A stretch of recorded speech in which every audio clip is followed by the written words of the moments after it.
Hi guys, welcome back to Elephants in the Room. Hello. If you're wondering where I've been, I've been everywhere, and there's a lot that's been going on in my personal life. Obviously, I missed an episode. You guys didn't get one last week or the week before. And so, I'm here, and I'm sorry that I wasn't able to show up for you guys. But to be honest with you, I was going through something so emotionally exhausting and heavy the last few weeks that I just couldn't show up for you guys really and talk to you guys. It just felt like I was so drained emotionally and mentally that I had nothing to give out to the world, nothing to say. I felt so emotionally drained. But I'm back, and I love you guys so much, and I'm excited to talk about what I'm going to be talking about today. As always, this is kind of something that I'm experiencing right now. Now, obviously, I can't share with you guys all of the details of my personal life because it involves other people. But this is something that, I've obviously been through, but it's not something I've really necessarily specifically talked about. But as I've kind of been going through what I've been going through, it's something that I was like, you know what, let's talk about this because I'm currently kind of living in it, and it's so confusing.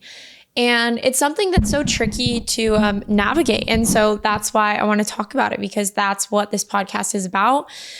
And oftentimes I think I feel this pressure to show up and have all the right answers and know exactly what to tell you guys and how to live and how to do things and whatever. But I want to continue to show up very authentically to you guys, even when sometimes it feels weird to me to do so, because I feel like I'm not offering any value, and I can't come to you guys when things are messy or confusing.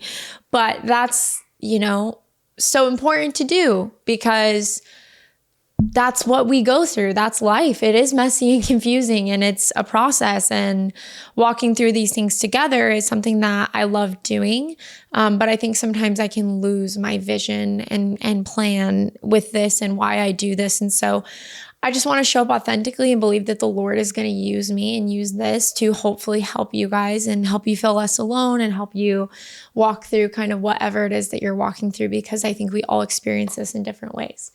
But today I want to talk about how to deal with the absolute unexpected, betrayal, lying, finding out that someone isn't who you thought they were, finding out that something isn't what you thought it was. We are often in situations or relationships or friendships or whatever, and we operate with so much trust. And so oftentimes our relationships and our workspace and our, all the things in our lives, they shape our reality. They shape our plans. They shape our, futures, what we think life is going to look like. And when something very close to us, whether it's a thing or a person or a relationship, blows up in flames and something goes terribly wrong, sometimes worse than you could have ever imagined, it shakes your whole reality up. It shakes your whole existence. It makes you feel like, oh my gosh, in shock and in disbelief. And I think I've been experiencing that of just oh, what? Okay, and I've been through this so many times in my life, sadly. I think we all have. But when the worst possible thing that I thought would never happen happens, and it shakes up my whole life, obviously you guys know I left the Mormon church, didn't plan on that. I got divorced, didn't plan on that. That was not in my life plans. I did not expect those things to fall apart the way that they did. My faith in the LDS church, my marriage, I didn't expect it. It wasn't a part of my plan. And I put so much trust in both of those things and in many things in my life where they've fallen through. I've put energy, trust, loyalty, all the things. And so when those things don't turn out the way that you expected, it shapes everything. and it moves everything, and everything feels like it's in shambles, and you kind of have to realign, redecide, figure out where you go from there. When things fall apart, it's like, where do we go from there? When a relationship falls apart, what's the next step? When something isn't what it seems, what's the next step? When you've believed something is good or right or true, and then you find out that it's not, what's the next step? When you thought you knew someone and they weren't who you thought they were, like, where do you go from there? And it's so hard and confusing. And the other day, I actually saw a video of a girl who was a part of a Christian live stream, and she made a ton of money on the live stream. And the whole video was her explaining, like, I really believe this was a thing from God. I really believe that this was good. And then I started to see that it was actually wrong, and that it led me, to all these different things, and she was making all this money. And so she ended up stepping away from it, selling everything, and, rerouting her life. And it made me think, like, wow, this is something we all go through in our own ways. Because oftentimes when we are in relationships or situations or a work thing or whatever, we give so much of ourselves to it, and we base so much of our life plans around the people that are around us and the things that we are doing, which rightly so makes sense. So when we realize, oh, this isn't what I thought it was, or when we realize, oh, this person who said they were this, they're not actually this, and our relationship was built upon lies or deception, or someone betrays you, someone cheats on you, does something wrong, whatever it is, it shakes up everything. It's the most confusing, weird feeling, because you're hurt, you're sad, you're grieving the thing or the person, but you're also grieving what you thought life was going to be. And now you have to realign and redecide what your life's going to look like without that thing, or without that person, or without that relationship. And you're also probably angry or upset for the ways that you felt like you were misled or lied to, or the ways that something was portrayed to you and it wasn't that. You're probably also angry at yourself because you're like, how did I get to this point? How did I not see the signs? How did I not, was I the reason that this happened? The what ifs, all the things. It can be so earth-shattering, and there's so much that goes into it. And so because I've been through this in my life in the past, as I'm kind of witnessing this now and going through something kind of like this now, so different, but I'm like, what have I learned, and how can I show up in this season better than I have in the past? Because I feel like I haven't always done it the best in the past, not to say that I ever will, but I want to kind of walk through some of my thoughts and feelings about it all, and how we can kind of respond in tragedy, because tragedy does happen in our lives. And the older I get, the more that I realize we can't prevent it. It's so unpreventable. And we can be angry and bitter about it and make it ruin our own lives, or we can choose to respond with, acceptance and grace and all the things, but it's not that simple. And so I want to get into some of this. So obviously, when we go through any type of betrayal trauma, again, this can be in any type of situation or relationship. Typically we go into survival mode because it shocks us. And so obviously there's the fight, flight, and freeze. And I feel like I'm kind of been in a little bit of like a freeze, which is weird, because that's not something I necessarily feel like I experienced in the past. I was more of a fighter, and now I feel like I've kind of experienced some like just numbness and just like, and I think that's what kind of pushed me to not film, because I've just felt weird. I've just felt so weird. Life has just felt weird. Like, it's been fine, but it's been weird. And I think, when we go through whatever it is that, when tragedy strikes and there's some sort of betrayal or something falls apart and it's not what we think it is, an organization, a job, whatever, Oftentimes we feel like gaslit because we're like, wait, like we believed this was this and it's not. And sometimes there actually is gaslighting that goes into it, whether it's from a person or whatever it is. And the crazy thing about being gaslit is that it's the most freaking confusing thing for your brain because it makes you question your whole reality. And oftentimes we don't start to unpack that gaslighting until later. And then we're like, oh my gosh, what? And it's such a weird feeling. And I'm not going to get into like all of the nicks and crannies of gaslighting because I think we've talked about that before. And again, I'm not an expert, but so as someone who has experienced gaslighting in her life, it's mentally like the weirdest thing to come out of and to realize that's happened to you, and you feel so betrayed. And yeah, I think what's so hard about being gaslit is that not only do you lose trust in the person who gaslit you, you also lose trust in yourself because your whole reality feels warped and it feels like, how could I believe, or how could I have believed these things? And can I just not trust myself at all? Like, do I not have a sense of discernment? Do I not have, am I stupid? Like, what's wrong with me? Like, how did I let myself be led into this situation or this relationship or this thing?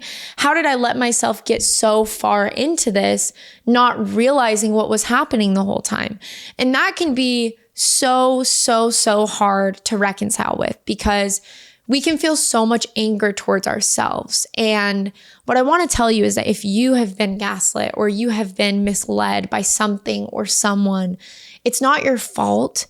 And it's so complex. And there's nothing that you could have done differently. And even if, not that there's nothing you could have done differently, but we have to remember that we are always doing the best we can with the information we have at the time. And so now you may be looking at this situation like, how could I have let myself get here? How? But truly at the time, you either weren't ready or you didn't have the information that you have now that has led you out of that. And you can beat yourself up all day for it, but you're not the only person who's been through it. You're not the only person who's been deceived, who's been lied to. And you're not stupid. You're a person who operates with faith and trust, and that's a beautiful quality. Unfortunately, it gets taken advantage of by people who are either unwell or who are, have bad intentions or have been misled themselves. But you're not crazy and you're not stupid. It's just part of life. And it's sad, and I've said this before, but, I think it's so easy when tragedy strikes to just want to blame someone or something. We want to blame them, or we want to blame us, or we want to blame something. We want this sort of, answer, this closure, this blame. And sometimes someone does do something wrong. Or sometimes something is wrong. And there's nothing wrong with accepting that or validating that. But also blaming something or someone doesn't actually heal you or make you feel better. That doesn't take away the pain. Like, you're going to have to deal with the pain. Yeah, it sucks. It's great to feel like if we just blame something or someone, it will take away the pain. Not to say that sometimes it isn't someone else's fault necessarily, but it doesn't take away the pain oftentimes. I think another hard thing about when things fall apart and things aren't what you thought they were is it makes you question all of your experiences within that thing or within that relationship or within that situation. It makes you question everything like, wait, what about all the moments? What about all the things? What about all the good feelings I had? Like, was I deceived the whole time? Like, were those moments real? And I think that's what's so hard, especially in relationships, when you start to realize that someone's not who you thought they were in a relationship, is it's so hard to try to make sense of the time that you shared with them. Like, how much of this relationship was genuine and pure? How much of this relationship was good? How much of what they said was honest? How much of what they did was with good intentions? Was I being deceived all along? Like, all these sweet, tender moments I had, were they even real? What's even real, you know? And even same thing, like with a situation or an organization, kind of like I think back to that girl that I talked about with the, you know, the TikTok about the Christian agency that does like live streaming. It can make you question everything because you're like, wait, so then like those moments that I felt good in that, like, was that not real? Was that not God?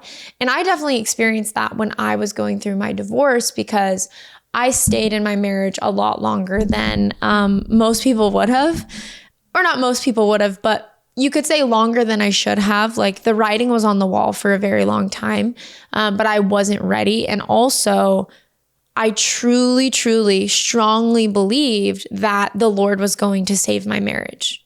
Fully. I believed that. I became Christian and left the LDS church and started following after Jesus and pursuing a relationship with him and reading his word, the Bible, kind of amidst my separation with my ex-husband. And I stayed like an extra long time because number one, I wanted to be able to get a biblical divorce, but also because I truly, truly, truly, truly believed that that's what God was telling me. And so when my marriage didn't work out, I was like, what? I was so angry at God because I'm like, why would you make me stay in something that you knew wasn't going to work out?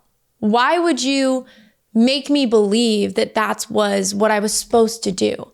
And I was very angry for a very long time and very confused. And now looking back, I'm thankful that it happened the way that it did because of the things that it taught me, because of the things that it did within my heart. And I totally have full faith that it was supposed to happen that way because I wasn't ready, because, you know, all the things, because of the ways that it's prepared me for who knows what in the future, you know, different things, like all the things that I learned throughout that really, really dark time have shaped me into who I am today and has led me to this exact very moment. So I believe that it was all for a reason, but all of that to say, when we feel like we've been deceived or like things fall apart or things don't go as expected, it can feel like such like a betrayal because we're like, what? Like, how did I not see this? How did God not tell me sooner? How did I not? Because the truth of it is we hate pain. We hate experiencing pain. We don't want to experience pain. And so oftentimes when we realize we've maybe experienced more pain than we could have, we're so angry that we didn't minimize the pain. But if I've learned anything, it's that pain produces so many good fruits in us. And sometimes going through these super life-altering, shattering things, it actually pushes us to get the help that we need to work through certain patterns or certain, you know, unhealthy coping mechanisms we learned from as a child. It helps us break, you know, people-pleasing habits and codependency. Like, sometimes it has to get so bad to the point where we're like, oh my gosh, what? How did I let this happen? Which then leads us to actually get, you know, the wisdom and the tools that we need to not repeat that cycle, to walk away sooner the next time, to set certain boundaries the next time, to love ourselves enough and respect ourselves enough to not allow certain treatment. And so sometimes it has to get so bad before we walk out of something or, you know, whatever it is. And it sucks. This is so hard to accept. But we are also responsible for staying in things, situations, or relationships that we know aren't good for us. Like, it sucks when you realize something isn't what it seems and a relationship isn't what it seems, a thing isn't what it seems, and you've been lied and you've been betrayed. It's so hard, but also that was something so hard that I had to accept in so many relationships where I experienced so much pain, was that I also allowed myself to stay in those situations and relationships as long as I did. And that responsibility does fall on me. Not to say that it's, black and white. Obviously, there was reasons I stayed. There was things that pushed me to respond that way.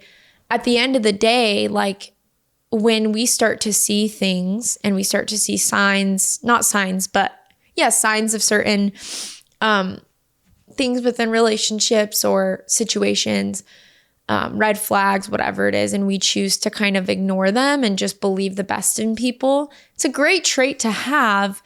But also, I think that's something that's important. There's nothing wrong with believing the best in people, and there's nothing wrong with giving people second chances. There's nothing wrong with having grace for people. But we have to remember that we have to live in reality. And I think so oftentimes we decide so quickly who or what we believe something is by what they show us in the beginning or what something shows us in the beginning. And we then will only choose to really listen to or think about the things that align with our belief of whatever that thing is. So like, for example, when I was in the church, a member of the church, when I had certain doubts or questions about the church, I always looked at it through a lens of, but the church is true. But the church is true. So like, okay, maybe I have this doubt or this question, but like, the church is true. So it's almost like I would always find a way to support that belief, even though the things that I had questions about and the things that I saw were concerning. And I should have looked at them through a non-biased lens, but naturally we look at everything through a biased lens. Same thing with relationships. When we believe someone is a certain thing, or that they love us a certain way, or that we can trust them, we operate out of that space. So when they do something that's out of line with who we believe they are, oftentimes we excuse it. We pretend like, oh, well, it's not that bad, but I can trust them, but they didn't mean it like that. And even though it's so hard because it's such a good trait to have, and it's such a good character attribute to see the best in people always, even if it ends up meaning we get hurt more, it is also important to live in reality and look at things, or try our best to look at things through an unbiased perspective, which is why I'm such an advocate for therapy. I always say this, but I'm such an advocate for therapy because you have someone who is an expert on emotions, how the brain works, behaviors. They've taken years and years to study these things. And they can look at things through an unbiased lens because they're not emotionally invested in your relationships or in your situation or in your workspace or in whatever is in your life. They're looking at it from a non-biased standpoint, looking at what's best for you. And they're also usually looking at reality. And because we often are so emotionally invested in the things and relationships in our lives, it's really hard to look at them through a very logical perspective. That's why I'm such an advocate for therapy. I want to talk about where we go from the betrayal, or where we go from when things fall apart, or when a job falls apart, or when a thing falls apart, when the most unexpected thing happens and it's way worse than what you thought, and your reality then becomes completely distorted and you question everything, and it changes the trajectory of your life. Because naturally, when we lose relationships or when things fall apart, it does change the trajectory of our life very harshly. What do we do with that? What do we do when it happens? And I say this all because in the past, I feel like I have done this wrong. Not wrong, I did the best I could at the time, but here's some things that I've done in the past and kind of how I feel like I can do them differently now because of what I've learned. So in the past, the first thing I always wanted to do when I felt betrayed by someone, when I was lied to, when something wasn't what it seemed, when I was wrongfully hurt or something was done to me, or I believed something was something and it wasn't, like the church, whatever it may be. My first instinct was always to rush to be the bigger person. Like, I think when I went through it in the past, I just felt like I have to respond with love and grace, and I have to understand that hurt people, and I just need to move on. I just need to be the bigger person. And in doing that, I skipped the process of grief that I really had to experience. And it bit me later. It kind of showed up later. It came to haunt me later, when if I would have just let myself experience the grief and let myself walk through the emotions that come with that, I probably would have been able to heal and move on sooner. And it just led to a lot of regret, bitterness, and resentment. And I don't think we want to be bitter people. We don't want to resent people. And I just don't think it's magic. I used to think that I could just say, God, help me forgive this person. And then it just meant that I forgave them and everything was fine. And I moved on with my life and they moved on with their lives and everything was good and hunky-dory. And unfortunately, that's not the way it works. And also, I've talked about this before and I'll say it again. I don't think we need to be fully healed to forgive someone, to let them go of the,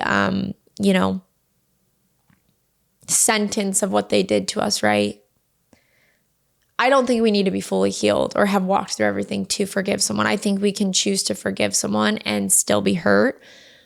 But we have to understand that we are going to go through stuff and we can't just shove it away because we want to be the bigger person and we want to heal and we want to move on and we want to extend grace.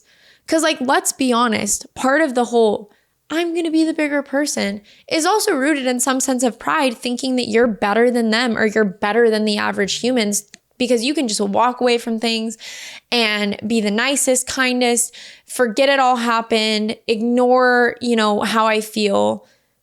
It's kind of almost in a way, or for me, was a prideful thing of I'm the bigger person. But I accepted that I'm just a person and I'm not better than anyone. And since I'm a person who goes through normal human experiences, there is a process and I have to allow myself to go through that. And that doesn't make me a bad person because there is such a difference between reacting and responding. And yes, it's not good to react out of our anger. It's not good to seek vengeance. It's not good to try to get even with people because I've never not regretted that. But it's also not good to abandon ourselves and to ignore what pain we are experiencing and what pain we go through and to try to cover up and or take away the consequences of someone else's actions. We have to live in reality and truth. And oftentimes that means if someone or something did something, we can't just pretend that doesn't exist or that it doesn't affect us. When I left the religion, I can't ignore the ways that affected me. And I can sit here and lie about it and say, I love the church and I respect the church. And even though it wasn't for me, maybe it's for you. I could say that, but that wouldn't be real. That wouldn't be actually authentic to how I feel. How I really feel is that I love people in the church, but I have been hurt by the church because I feel that I've been lied and deceived to. I don't have to be angry at the church, but that doesn't mean I have to respect it. That doesn't mean I have to ignore the truth and reality of what it's done to me and the lies that I feel like we're told. So it's such a weird position to be in. I think, again, there is a temptation when we go through any type of betrayal or mistreatment or things fall apart in our lives to just react out of anger and vengeance, like I said. But I have learned that anytime I've responded to anyone or anything with anger, with trying to get even, with a vengeance, they need to get what they deserve. I need to make it even for the ways it hurt me. I've always regretted it. I have always regretted it. I've never not regretted it. Never. Because anger is okay. But just like God says, What we do with our anger is what matters. And what I'm telling you is that don't be like me in the past when I didn't even let myself feel anger because I thought being angry was evil. I thought being angry meant that I was a bad person. I thought being angry wasn't Christ-like. And now I'm gonna let myself be angry. And I think there's a righteous anger oftentimes when things are done to us or when we are mistreated that even God feels. But that doesn't mean I'm going to respond with anger just because I'm angry. So feeling that emotion and letting yourself feel that way is so important, but also understanding that we shouldn't operate or make decisions based on our feelings. We should make decisions based on our character and who we are, our values, what we believe in. So reacting, we don't want to do that, but that doesn't mean that those feelings and that process of grief that we will go through just goes away. And I think I'm learning the more and more I walk through life to not abandon myself and not practice self-abandonment in efforts to try to, move on and be the bigger person. So oftentimes it's way easier for us to extend grace and love towards others than it is to ourselves. And so something that really helps me when I walk through these things now is that I try to treat myself how I would treat someone that I loved if they were going through what I was going through. Because I spent so much of my life not giving myself the same space, not giving myself the same time, not giving myself the same grace and love when I went through those traumatic things that I would to a friend. Because I'll tell you what, if a friend I knew went through some of the things that I went through, I would be mad for them. I would be angry for them. I would tell them, you deserve better. I would allow them all the space and time they needed to heal. Of course, I would encourage them to not react and respond out of anger and vengeance and to trust the Lord. But I would also allow them to experience the grief that they needed to experience. And I wouldn't encourage them to try to take away the consequences of someone else's actions. There's a difference between trying to inflict pain on someone or trying to inflict consequences onto someone versus letting someone experience the consequences of their own actions.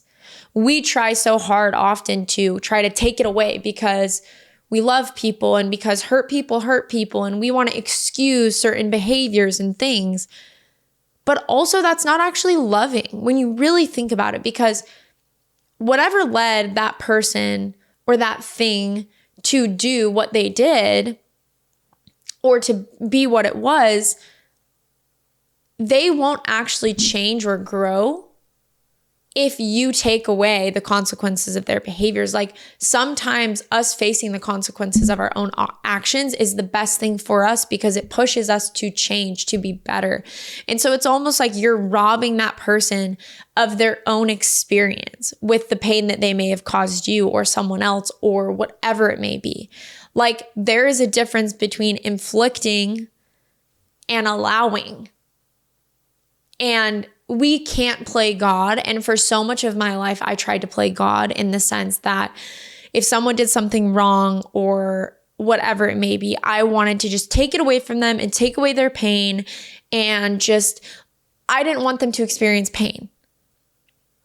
And that was selfish of me because not allowing someone else to experience pain means you are not allowing for them to also grow, for them to also have the fruits of, what pain causes us to lead into, which is so much growth.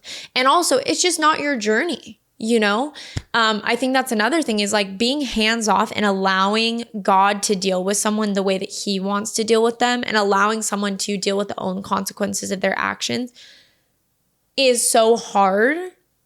But it's so important. And I mean that in both ways. You can't seek vengeance and try to hurt someone and try to get even with someone because that's also playing God.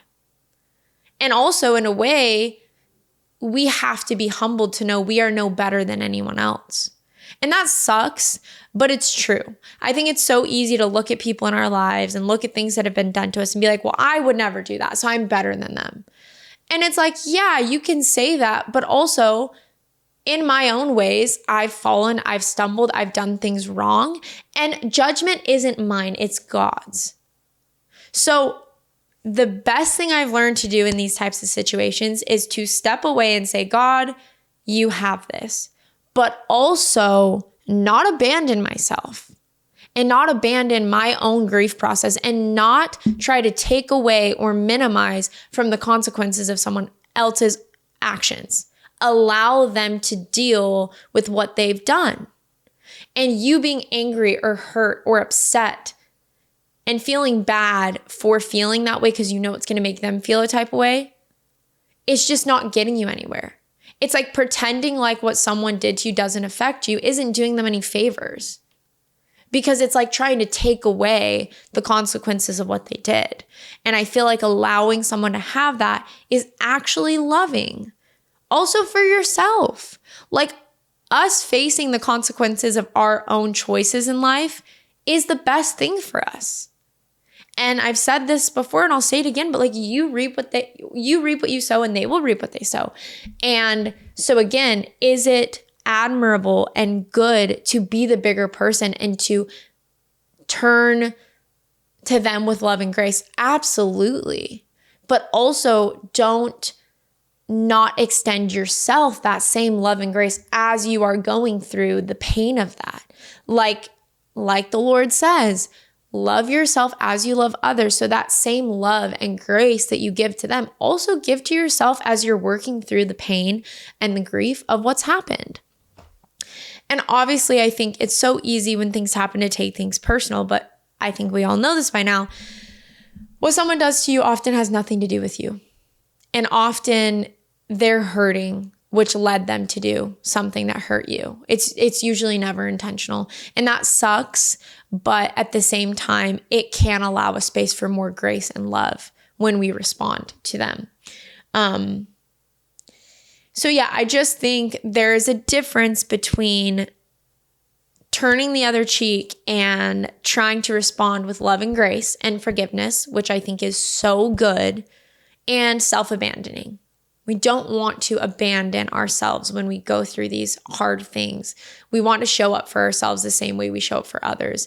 And sometimes that means allowing yourself to go through the grieving process, allowing yourself to be angry, allowing yourself to be hurt. That doesn't mean you respond out of that hurt. That doesn't mean you respond out of that anger, but allow yourself the space to feel those ways and don't make yourself feel like a terrible person for it, because you're not, you're normal. Like I said, anger isn't a bad thing. It's what we choose to do with the anger that matters. Yeah, guys, it's so hard. I think going through these things is so life-altering and shattering. And like I said, I've not always handled it the best way. But yeah, I just think that I've learned that it is so important to allow space for yourself to feel whatever it is that you want to feel. And it's normal. And I think so oftentimes we want to speed up the healing process. We want to be the bigger person. We want to walk out of, our values and our character and the things we believe about ourselves because it's the right thing to do. And I'm not saying it's not, but I'm just saying that it's not black and white. And it's not the same process for everyone. Everyone's so different. Everyone's so unique. And I just think allowing yourself to go through your process is important. And that's why taking time and taking space is so important, to allow yourself to process and then to be able to respond not out of an emotional place. Because again, responding out of our emotions, we'll always regret it. I've always regretted it when I've responded out of my emotions. But now I look back and I also, not regret, but I wouldn't handle the grief of betrayal that I used to, because I used to just pretend like it didn't exist. I used to just try to turn the other cheek and say, well, I'm a Christian and I love God, so I'm just going to forgive them and move on. And I'm not going to hold them accountable for anything that they've done to me. And I'm not going to let them face any of the consequences of their actions. I'm actually going to take it away so they don't have to experience pain. And I wanted to take away so much pain from others. And that's actually not loving.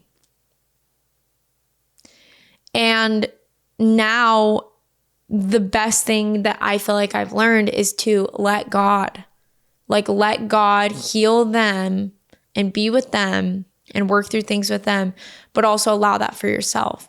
And feeling certain types of ways, it's just not wrong, I don't think. And I think it's hard because I think I'm still learning and figuring out how to deal with these things as I grow up and how to respond. But I think so oftentimes it can just shake up our whole lives and shake up our whole existence. And learning how to pick up the pieces and move forward without closure is really hard, but it's also part of life. I think closure is like, we seek closure because we think it's going to make us feel better. And we want answers. And unfortunately, I've learned, and I'm still learning, even with what I'm going through now, sometimes closure is unnecessary, and sometimes closure comes in time, and sometimes closure just comes with moving on with your life and accepting that you may not always know or have all the answers or be able to understand everything fully, but God has you and God has them. And if we apply ourselves and if we are willing to change and grow and get help and be the best versions of ourselves that we can be, there's healing for everyone. And and it can be hard because sometimes we can want to be filled with anger and not wish the best for other people. But I truly believe that part of the healing is you'll come to a place where you do just only focus on you and not on the other person, in the sense of like, you don't need to wish the worst for them. You can wish the best, you can wish healing for them, but also sometimes that takes time, and that's okay. And I'm saying all of this to just say all the feelings and experiences that you're going through as you go through this are just normal. And remembering that at the end of the day, we should respond out of our values and our beliefs and our character. It is normal to feel all different types of ways and to want to react. And we shouldn't try to speed that process up or ignore it, because it only holds us back from healing and from really truly moving on. And part of truly moving on and healing is feeling and accepting the ways that we feel. And knowing that what has been done to you, especially wrongfully, isn't right. And I totally believe that God looks down on those things and he's unhappy with them. He is hurt that someone would hurt his child. He's hurt that someone would do wrong. He hates the sin, but he doesn't hate the sinner. So yeah, I love you guys. I just think forgiving and showing grace is important, but just not self-abandoning is also important. And trust God. You know, if you're in a season where you're like, how could this happen to me? What do I do with the broken pieces? How do I respond? I just pray that you can call out to God and that he can soften your heart towards yourself and others to allow yourself to go through the process, and also allow him to be in control. Allow God to have it. He says vengeance is his and people will reap what they sow. And there is healing possible for everyone, but it also is our responsibility to put in the work and to surrender and be willing to do so. And you can't force anyone else into it. And so as hard as it is, often after tragedy, we need to focus on ourselves and on our own relationships with ourselves and on our relationship with the Lord, and also on how and what, pushed us into staying and or tolerating whatever it was that was wrong in the first place, and starting to heal and change the patterns that we are stuck in. It's messy, it's confusing, and it's hard. Don't beat yourself up. Don't feel like you're supposed to be somewhere where you're not. You're right where you're supposed to be. Respond with integrity, but also be honest and be truthful to who you are and to what you're experiencing. That's not wrong. I want to close out with a short prayer. I know this is not a Christian podcast, but obviously you guys know I love Jesus. So let's do a short prayer. If you don't want to be a part of the prayer, that is totally fine. I love you. Thanks for being here. I'll talk to you in 2 weeks. But if you want to stay for the prayer, you're totally welcome to, no matter what you believe in. Dear Lord, I come before you, God. I just pray over anyone listening to this podcast who has been hurt, who has been betrayed, who has felt wronged, Lord, who is going through a situation where they feel like their life is shattering. They feel like the worst thing that they would have never expected is happening. They're going through loss. They're experiencing grief, whatever it is, God. I just pray that you show up for them in a way that is so intentional, and you show them that you have them and that you can turn ashes into beauty, Lord. And I pray that you remind them that there's healing possible for them and that they don't need to be perfect. They don't need to have it all figured out. They just need to surrender to you, love you, and truly want to just be the healthiest versions of themselves. And I just pray for healing. I pray for peace. I pray for comfort. I pray for understanding. And I just pray as we all walk through these really messy things that we go through in life, Lord, that we remember that you are good even when things are bad, and that we remember that you are able to make so much good out of something so bad.